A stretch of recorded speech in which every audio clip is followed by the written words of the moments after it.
Good morning. This is Mike Milligan, Certified Financial Planner, and this is the One-of-a-Kind Financial Show Daily for Monday, August 10th, coming to you today from San Juan, Puerto Rico. If you were with me last week, you heard 5 pre-recorded shows taped on Sunday, August 2nd, walking through what to look for in the market and one pillar of the One-of-a-Kind Financial Plan each day. Turns out my past self got some things right, got some things wrong, and my travel plans for the week did not survive contact with reality either.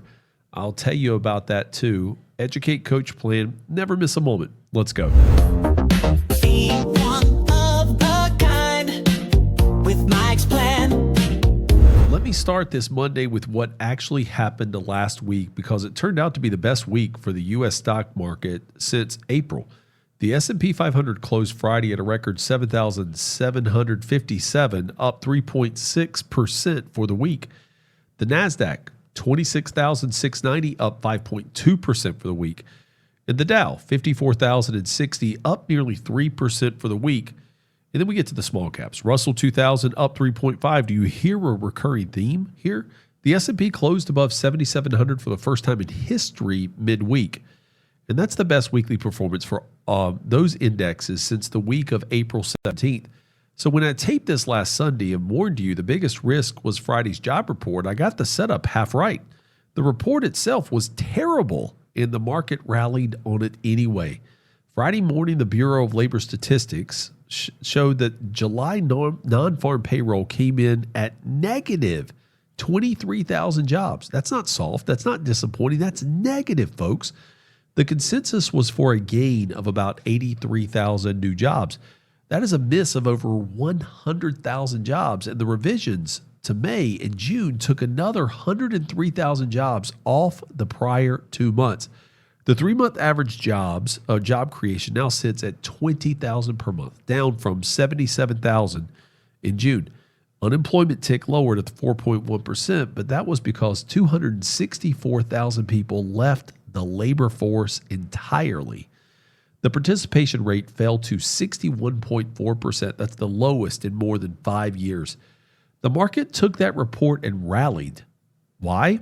Because ahead of the print, future traders were pricing in a 55% chance the Fed hikes at its September meeting.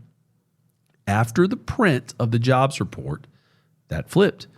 And the majority of traders now expect the Fed to hold rates at 3.5 to 3.75. Weak jobs equals no rate hike equals stock up. The bad news is good news. Mechanics returned. Under the hood, chip stocks came roaring back. The iShares Semiconductor ETF finished the week up more than 7%. NVIDIA gained over 10%, its best weekly gain in more than a year after SpaceX said NVIDIA would be its exclusive AI build-out partner. SpaceX itself, in its first quarterly report as a public company, rallied about 19% on the week. Software rebounded. Airbnb closed up over 17% Friday on a Q2 beat and raised full-year guidance. Coherent gained 47% of the week on reports of pending U.S. restrictions on Chinese data center components, and Boeing added about 7%. The other side, energy stocks sold off. WTI crude fell more than 7% for the week. Chevron lost about 5%, EOG down 8%, Diamondback down 7%, all while precious metals ran. Gold was up 6.6% for the week. Silver up nearly 12%, its best weekly performance since February. This is the week I did not fully see coming. Weak data, strong tape, sector rotation into tech and metals, and out of energy. Be one of a kind with Mike's Plan. Now, here's the story that broke over the weekend and did not get the coverage it deserved yet. Greg Abel, in his second quarter as CEO of Berkshire Hathaway, yes, Warren Buffett, that company Warren Buffett ran forever, just put a meaningful chunk of that famous cash pile to work. Berkshire's cash declined from a record $397.4 billion with a B at March 31st to $365 billion as of June 30th. That's a drop of 8%. Well, where did that cash go? Because that's a meaningful cash decline That's the first meaningful cash decline at Berkshire since early 2022. Well, two moves inside that number. Berkshire repurchased $4.5 billion of its own shares in the second quarter. This is the largest buyback in nearly 2 years. The prior quarter was only $235 million, almost 5 times what they did before. And before that, Berkshire hadn't bought back shares since 2024. On top of the buyback, Berkshire was a net buyer of equities for the first time in 14 consecutive quarters. Net equity holdings went up roughly $20 billion, which includes $10 billion in Alphabet that was announced in June. And based on the shares count data from July 29th, analysts estimate Berkshire bought roughly another $3.4 billion of its own stock in July alone. Educational take, folks. For years, the market watched Warren Buffett sit on the largest corporate cash pile in the history and read that as the master doesn't see anything worth buying. Just remember, a few weeks ago here on the podcast, we reported that Warren Buffett's interview with Becky Quick from CNBC showed him that he saw the market as a gamble. Well, Greg Abel just changed that signal. He's deploying capital. He is buying his own company. He bought Alphabet. Nothing about this is a recommendation, folks. But when the corporation with the most cash and arguably the most patient decision-making process in American capitalism starts spending, that's a signal every household should at least ask a question about. The question for you and me is not, should I buy what Berkshire is buying? The question is, when the biggest cash holder in the country changes his mind, what is my plan built to do? That is the plain question. That is why we build the one-of-a-kind financial plan. Be one of a kind with Mike's Plan.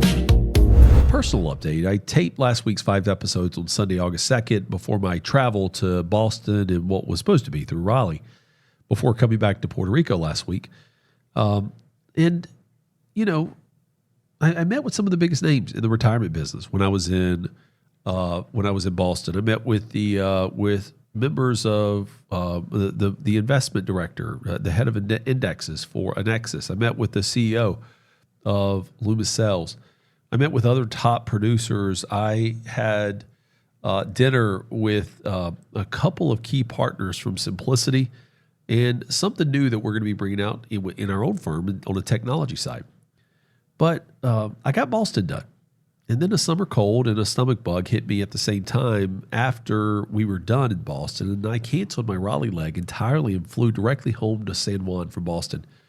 So I'm recording this from home instead of a hotel room this weekend, and I'm grateful for it. 2 things that made me thankful. First, I pre-recorded last week for a reason. If I'd waited to record live, the audience would have gotten nothing, crickets. And so, see, that was a plan to pre-record.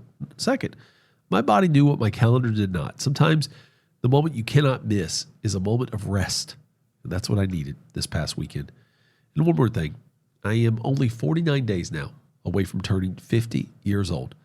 I started that personal countdown of 100, roughly a little over 7 weeks ago. Now, as I finished, here's my commitment. 1 gallon of water a day. I'm going to drink it. I'm going to exercise every day. I'm going to get 10,000 steps, and I'm going to get some pesky weight off before that birthday comes. This morning at 6 a.m., I was at Orange Theory in San Juan, class 1 of, heading for my last 50 days. I will update you on this progress. I'm never going to miss a moment because that applies to me and my own body also. Be one of a kind with Mike's Plan. All right, looking ahead this week. This is an inflation week. Tuesday, August 11th, July NFIB, Small Business Optimism Index in the morning. Wednesday, August 12th, Consumer Price Index. Thursday, August 13th, July PPI, Producer Price Index, and weekly jobless claims. And then Friday, August 15th, July retail sales. There's a couple of earnings this week. Cisco reports Wednesday after the close and Applied Materials Thursday after the close.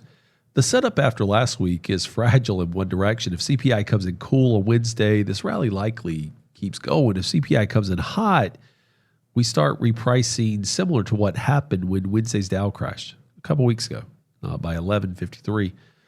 One data print, that's the risk. So this has been Monday, August 10th. Tomorrow I'll walk you through NFIB and set up CPI Wednesday. And tomorrow I'll also only have 48 days to go till 50.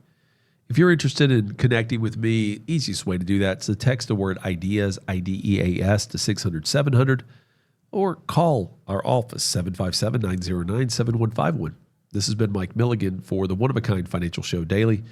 About 50 episodes ago, I said that I'm learning Spanish. And I say that in Spanish, and this is how I end the podcast, by I am learning.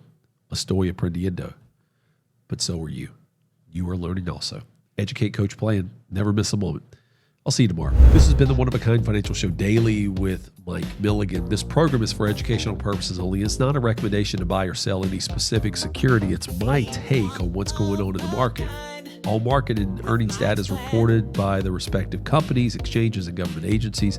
Past performance is not indicative of future results. References to Berkshire Hathaway's second quarter activity are based on the company's public disclosures and CNBC reporting. No position is being recommended. I am an investment advisor representative with Advisory Alpha LLC. Ideas by Mike doing business as One Oak Financial is an unaffiliated entity of Advisory Alpha LLC. Please consult your own licensed financial professional before making any financial decisions.